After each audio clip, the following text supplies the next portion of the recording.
కానీ జోగులాంబ గద్వాల పురపాలక సంఘం చైర్పర్సన్ వైస్ చైర్మన్ ఎన్నికలకు రాష్ట్ర ఎన్నికల సంఘం నిబంధనల ప్రకారం సజావుగా నిర్వహించినట్లు అదనపు కలెక్టర్ నరసింగారావు తెలిపారు. ప్రత్యేక కౌన్సిల్ సమావేశాల్లో 37 వార్డుల కౌన్సిలర్లతో ప్రమాణ స్వీకారం చేయించి అనంతరం చైర్పర్సన్ ఎన్నికను నిర్వహించారు. చైర్పర్సన్ పదవికి కాంగ్రెస్ తరపున జయలక్ష్మి, బీఆర్ఎస్ తరపున అనితాకుమారి పోటీ చేయగా బీఆర్ఎస్ అభ్యర్థికి 11 ఓట్లు లభించాయి. అనంతరం జయలక్ష్మి, శంకర్లతో అదనపు కలెక్టర్ నరసింగారావు ప్రమాణ స్వీకారం చేయించారు. ఈ కార్యక్రమంలో ఎమ్మెల్యే బండ్ల కృష్ణ మోహన్ రెడ్డి, మున్సిపల్ కమిషనర్ జానకీరామ్ సాగర్ పాల్గొన్నారు.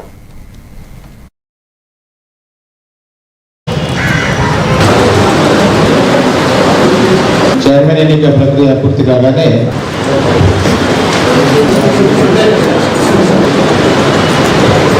శంకర్ నేను శాసనం ద్వారా ఏర్పాటు చేయబడిన భారత రాజ్యాంగం పట్ల నిజమైన నమ్మకం మరియు విధేయత కలిగి ఉండి నేను స్వీకరించబోతున్న విధిని నమ్మకంగా నిర్వహించాలని భగవంతుని పేర సత్యనిష్టతో ప్రమాణం చేస్తున్నాను.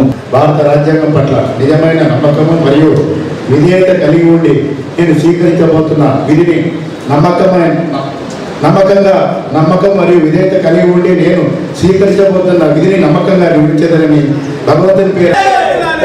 గౌరవ పార్లమెంట్ సభ్యులు మల్లు సార్ గారి నాయకత్వం, డాక్టర్ మల్లు సార్ గారి నాయకత్వం, ఎమ్మెల్సీ డాక్టర్ మన రామనాయక్ సార్ గారి నాయకత్వం, గౌరవ ముఖ్యమంత్రి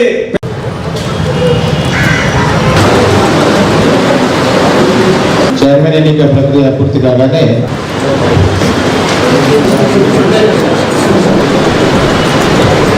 శంకర్ నేను శాసనం ద్వారా ఏర్పాటు చేయబడిన విశాఖ జిల్లా భీమిలి